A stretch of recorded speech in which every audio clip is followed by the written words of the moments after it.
History has faced numerous notorious serial killers, some being excruciatingly cruel to the extent that made the whole world shock, but no one has ever been as wicked and determined as the Green River Killer, aka Gary Ridgway. He was a kidnapper, rapist, murderer, and sadist.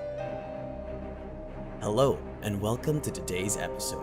In this episode, we will be telling you the heart-wrenching, unbearable yet thrilling crime story of Gary Ridgway, who haunted the state of Washington for 2 whole decades. Gary was born on February 18, 1949, in Salt Lake City, Utah. He was the second child of his parents, and like many other criminals, he also had a troubled childhood. Relatives have described his mother as domineering, and having said that, while young, he witnessed more than one violent argument between his parents. His father was a bus driver who would often complain about the presence of sex workers. Unknowingly, it took a toll on his young mind and shaped him into the man he became.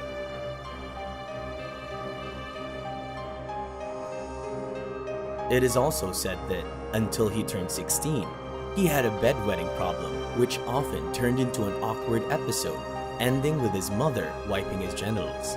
Reportedly, he has told defense psychologists that as an adolescent, he had conflicting feelings of anger and sexual attraction towards his mother, and fantasized about killing her.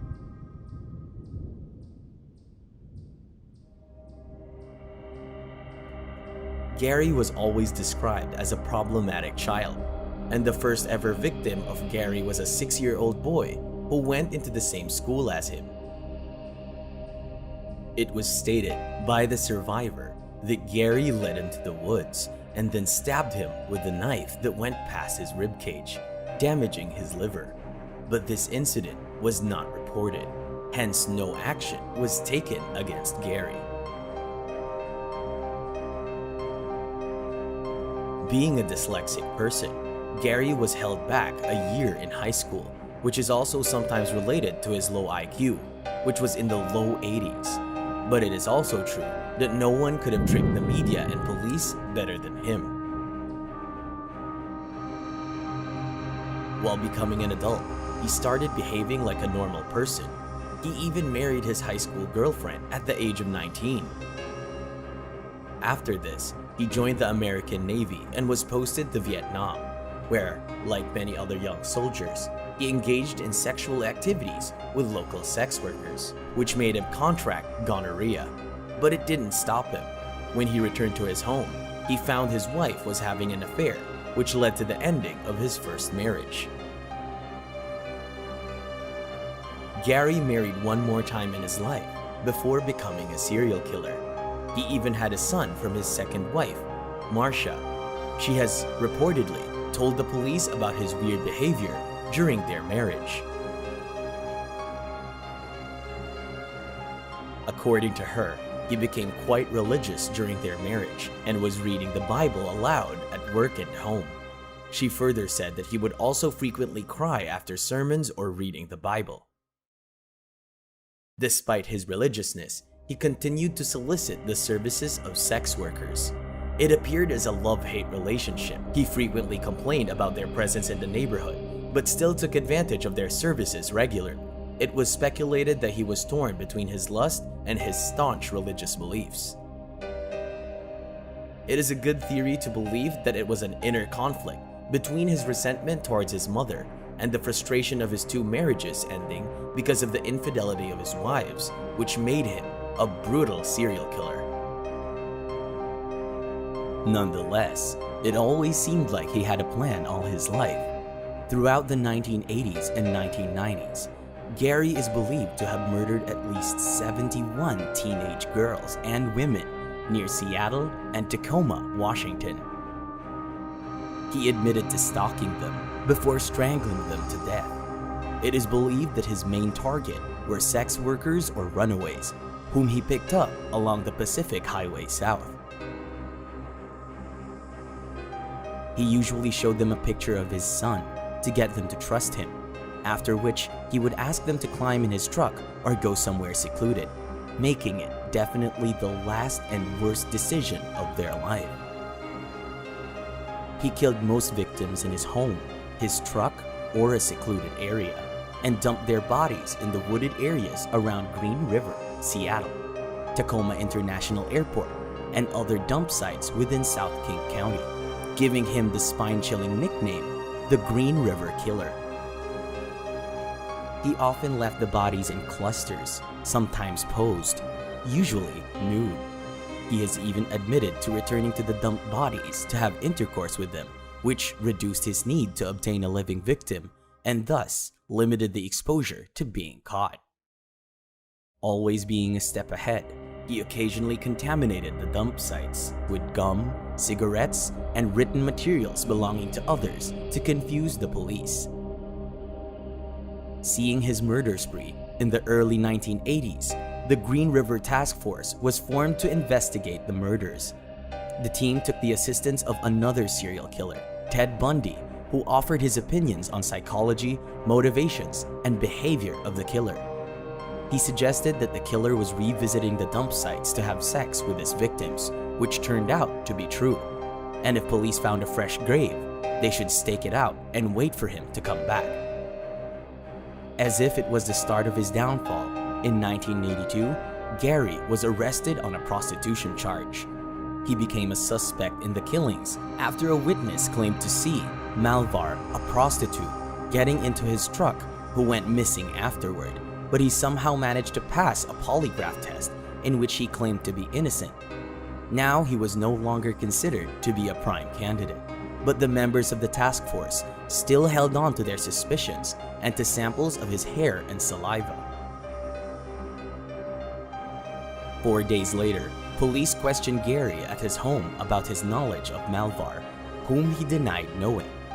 In November, police all over again spoke with Gary about the murders, but he denied any expertise of the sufferers, and authorities lacked evidence to connect him to any of the crimes. However, in 2003, Ridgway informed investigators he stood against the fence during his original 1983 questioning to conceal scratches Malvar had left on his arm while trying to escape. He also confessed to burning the scratches with battery acid to conceal them as soon as the detectives left. After 1983, the murder seems to have stopped, but the search for the killer was still going on. By 2001, investigators had DNA evidence of the murderer, and it was compared to the strands of Ridgway's hair still in police custody. The samples matched.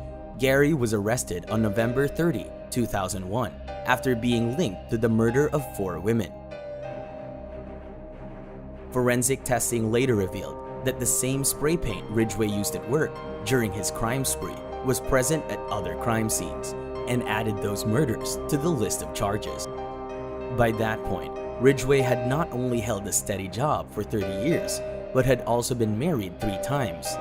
His third wife, Judith Mawson, who didn't know about his crimes until after he was arrested, was absolutely stunned when she heard about his long history of rape, murder, and necrophilia. While they were together for 17 years, Mawson had described Gary as a perfect husband who treated her as a newlywed. But in reality, Ridgway later confessed he was planning to kill Mawson and only passed because it might have increased his chances of getting caught. Still, he had claimed to truly love Mawson, and according to the timeline of his known murders, his murder rate went down in slow after his 3rd marriage. By the time of his trial, Gary Ridgway was dealing with 48 murder charges. In exchange for life imprisonment in preference to the death penalty, the Seattle serial killer agreed to offer the places of his victims' remains. After his cooperation, he was given 48 life sentences that would be served consecutively. Then, 10 years were added to each sentence for the crime of tampering with the evidence. This would increase his average prison term by 480 extra years. And in 2011, a 49th body was discovered that turned into yet another of Gary's victims, which brought another life sentence to his prison term. While his trial was over, Gary Ridgway had confessed to more confirmed murders than any other serial killer in the USA at that point, and he claimed that murdering younger girls became his actual profession. While being questioned, he admitted to going after such vulnerable targets, as he thought no one would search for them, report them missing, or even come looking for them. However, unlike some other notorious serial killers, Gary Ridgway is still alive today.